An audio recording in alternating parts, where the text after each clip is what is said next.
सिर्फ कशफ और सायरा ही नहीं बल्कि अब्दुल बारी की जिंदगी भी अपनी ही बहन शमीम आबा की वजह से बिल्कुल तबाह होकर रह गई है। लेकिन शमीम है कि उसे जरा बराबर भी ना तो परवाह है और ना ही एहसास। अब कशफ जब अब्दुल बारी के साथ नए घर में शिफ्ट हो जाती है तो अब्दुल बारी को अपनी बहन शमीम की सारी बातें याद आती हैं। तब भी जब शमीम उसका बहुत ख्याल रखा करती थी, बात बात पे उसे फोन करके पूछा करती थी कि वो ठीक है, घर कब आएगा, खाना खा लिया, और अब उसी बहन ने अब्दुल बारी को घर से निकल जाने पे मजबूर कर दिया। दूसरी तरफ शमीम के फादर, जो अब तक तो उसकी हर बात को ठीक समझते आए थे, लेकिन अब एक एक करके उसकी गलतियां नजर आने लगी हैं। लेकिन जब वो शमीम को एहसास दिलाने की कोशिश करते हैं कि तुम्हारी वजह से तुम्हारा भाई घर छोड़ के चला गया, तो शमीम इंतहाई ढिठाई से अपने बाप से कहती है कि इसमें मेरा क्या कसूर, वो अपनी बीवी की बातों में आके घर छोड़ के गया है।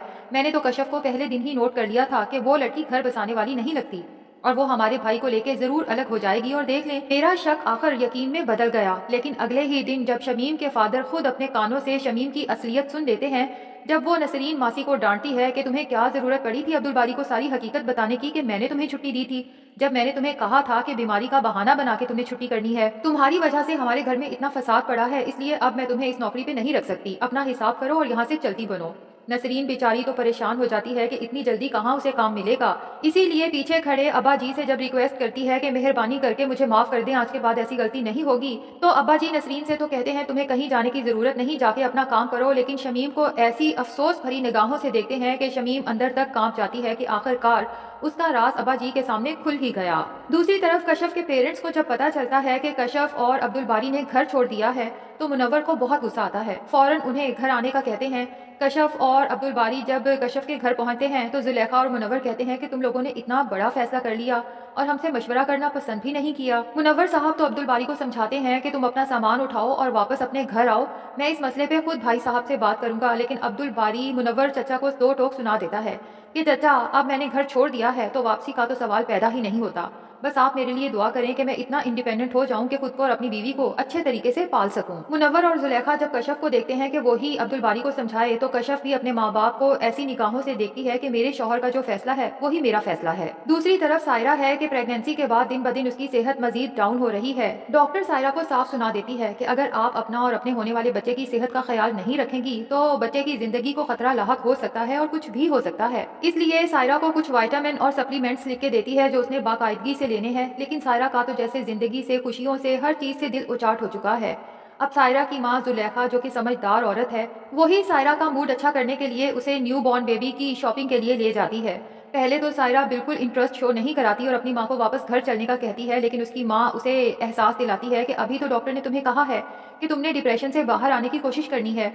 फिर जब जबरदस्ती उसे शॉपिंग पे लगाती है तो बच्चों की छोटी छोटी चीजें देख के बिलाकर सायरा का मूड खुद ब खुद अच्छा हो जाता है। एक्साइटेड होती है कि ये प्यारी प्यारी चीजें मेरा होने वाला बच्चा इस्तेमाल करेगा। सायरा को यूं हंसता मुस्कुराता देख के जुलेखा को भी बहुत सुकून महसूस होता है। अब दोनों माँ बेटी जब बच्चे की शॉपिंग करके वहाँ से निकलती हैं तो इत्तेफाक से रजा की नजर सायरा पे पड़ती है। पहले तो वो सायरा को देखकर ही देखता रह जाता है और फिर जैसे ही उसकी नजर पड़ती है उस शॉप पे जहाँ से सायरा और जुलेखा निकली हैं, तो एकदम से उसके दिल में ख्याल आता है कि कहीं सायरा माँ तो नहीं बनने वाली। लेकिन फिर फौरन ही अपना ख्याल झटक देता है कि अगर ऐसी कोई बात होती तो लाख नाराजगी के बावजूद भी सायरा मुझे जरूर बताती।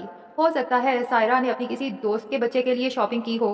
अब यहाँ तो वो अपना दिमाग झटक देता है, लेकिन जब घर पहुंचता है तो उसके दिमाग से सायरा निकलती ही नहीं और ये ख्याल गर्दिश करता रहता है कि अगर सायरा माँ बनने वाली है तो इतनी बड़ी खुशी मेरी जिंदगी में आने वाली है और सायरा ने मुझसे शेयर भी नहीं किया। उधर शुमाइला जब देखती है कि रजा जब से घर आया है मुसलसल ख्यालों में गुम है, तो उसे बहुत गुस्सा आता है कि मेरे साथ बात करने की बजाय, मुझे वक्त देने की बजाय पता नहीं रजा कौन से ख्यालों में खोया हुआ है। इसी बात पे झगड़ा शुरू कर देती है। तो रजा जब शुमाइला को देखता है और फिर सायरा के साथ उसका कंपैरिजन करता है तो पहली बार उसे एहसास होता है कि दिल के हाथों मजबूर होकर उसने कितना घाटे का सौदा किया है। क्योंकि सायरा बहरहाल शुमाइला से ना सिर्फ देखने में कहीं ज्यादा खूबसूरत है बल्कि एक सुघड़ और सुलझी हुई तमीजदार लड़की है, जबकि ये शुमाइला है जिसके साथ मैंने पसंद की शादी की है, जिसे ना बोलने की तमीज है ना उठने बैठने की, घर के कामों को हाथ नहीं लगाती और मेरे माँ बाप के साथ भी बदतमीजी करती है। और इस शुमाइला के लिए रजा ने अपने माँ बाप से इतना बड़ा झूठ बोला और उसकी माँ इस कदर खुश है कि वो रजा की औलाद देखने वाली है।